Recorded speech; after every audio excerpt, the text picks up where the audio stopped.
Puji nama Tuhan, berjumpa kembali di dalam program Pastor Talk. Dan di hari ini ada kabar baik yang menguatkan langkah kita di dalam menjalani segala aktivitas. Dan percayalah, kekuatan Tuhan memberikan jaminan keberhasilan. Judul kita hari ini yang kita bahas tentang berpuasa.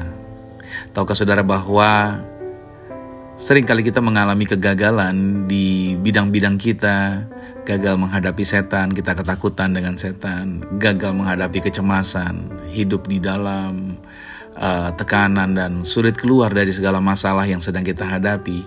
Sebenarnya situasi masalah ini cuma satu akarnya, yaitu kita masih diliputi dengan berbagai keraguan-raguan. Dan keraguan-raguan itu fatal akibatnya di dalam kita mempercayai apa yang Tuhan mau kerjakan bagi hidup kita. Itu sebabnya judul hari ini adalah puasa yang mengusir keraguan. Dua ayat ini saya bagikan buat saudara dari Injil Matius dan Injil Markus. Matius 17 ayat 21 berkata, jenis ini tidak dapat diusir kecuali dengan berdoa dan berpuasa. Markus 9 ayat 27 jawabnya kepada mereka, jenis ini tidak dapat diusir kecuali dengan berdoa. Jenis apakah itu? Apakah jenis setan atau jenis kuasa kegelapan? Saya bahas lebih dalam buat saudara. Nah, banyak orang berpikir bahwa doa dan puasa itu digunakan untuk mengusir roh-roh jahat tertentu. Tapi dalam Matius 17 dan Markus 9, Yesus mengajarkan hal yang berbeda. Masalah utama para murid yang dituliskan di dalam Matius dan Markus ini bukanlah tentang setannya yang terlalu kuat, tetapi ketidakpercayaan mereka yang terlalu besar. Nah, yang pertama saudara harus pahami, puasa itu bukan untuk mengusir setan, tetapi untuk mengusir ketidakpercayaan. Ketika nama Yesus dan iman di dalam nama Yesus tidak dipraktekkan dengan keyakinan, maka kekuatan spiritual itu menjadi lumpuh. Nah, Yesus tidak mengatakan bahwa setan jenis tertentu hanya bisa diusir dengan puasa. Yesus justru menyatakan bahwa jenis ketidakpercayaan tertentu hanya bisa dikalahkan melalui doa dan puasa. Nah, menjadi catatan bagi setiap kita, setan itu tunduk kepada otoritas nama Yesus. Kita bisa melihat pengalaman para murid dalam Lukas 10 ayat 17. Bagaimana para murid diutus oleh Yesus untuk mengusir setan-setan.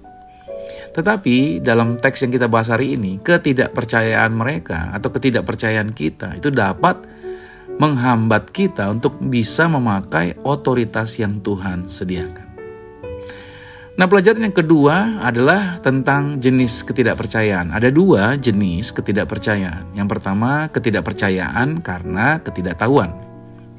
Nah, ketidakpercayaan jenis ini itu bisa diatasi dengan menerima kebenaran firman Tuhan. Karena Roma 10:17, iman timbul dari pendengaran dan pendengaran oleh firman Kristus.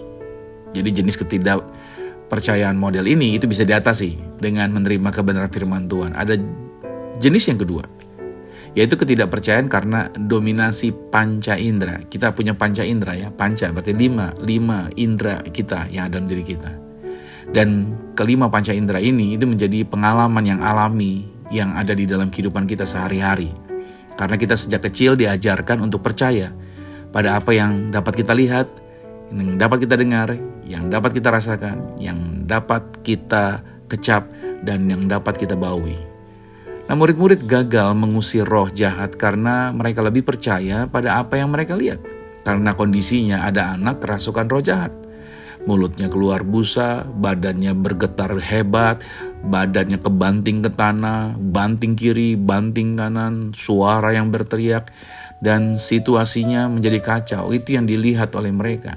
Jadi mereka lebih percaya pada apa yang mereka lihat daripada mereka percaya pada kuasa firman Kristus.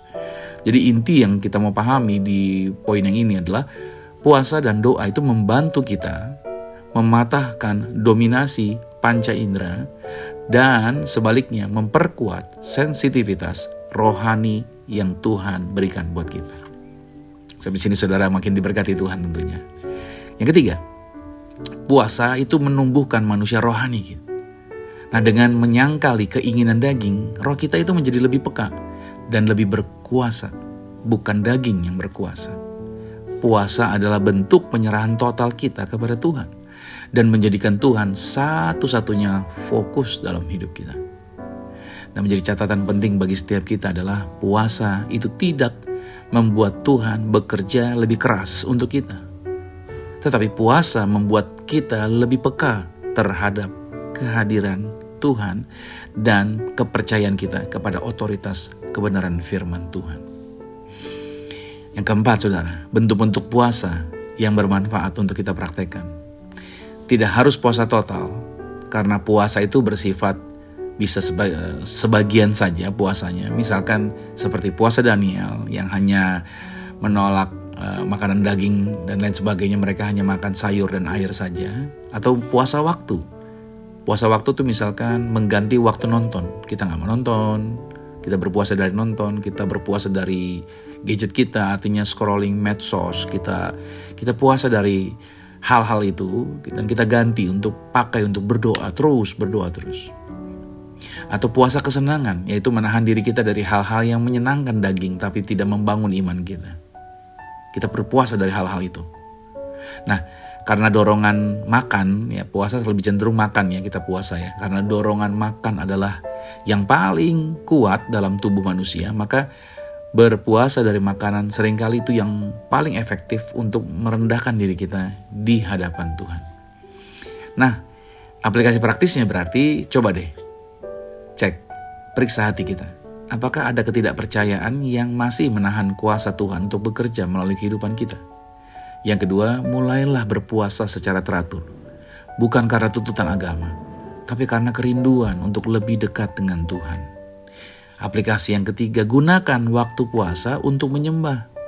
Gunakan waktu puasa untuk merenungkan firman dan gunakan waktu puasa untuk membangun imanmu di dalam Tuhan. Aplikasi yang keempat, jadikanlah puasa sebagai gaya hidup rohani, bukan hanya aktivitas darurat saja ketika ada masalah. Nah, saya closing nih. Berarti puasa adalah alat Tuhan untuk mendisiplinkan tubuh, menajamkan iman, dan mengusir ketidakpercayaan. Nah, jika kita ingin berjalan dalam kuasa kerajaan Allah, berarti kita harus belajar hidup dalam gaya hidup doa dan puasa. Sebagaimana dalam Mazmur 35 ayat 13, tetapi aku ketika mereka sakit, aku memakai pakaian kabung, aku menyiksa diriku dengan berpuasa, dan doaku kembali timbul dalam dadaku. Mazmur 69 ayat 10, aku meremukkan diriku dan berpuasa. Artinya puasa itu bisa merendahkan diri kita di hadapan Tuhan. So, mari kita kembali kepada disiplin rohani yang membawa kuasa, doa, dan puasa. Bukan untuk memaksa Tuhan, tetapi untuk mengusir ragu dan menegakkan iman. Selamat beraktivitas, Tuhan Yesus Kristus memberkati.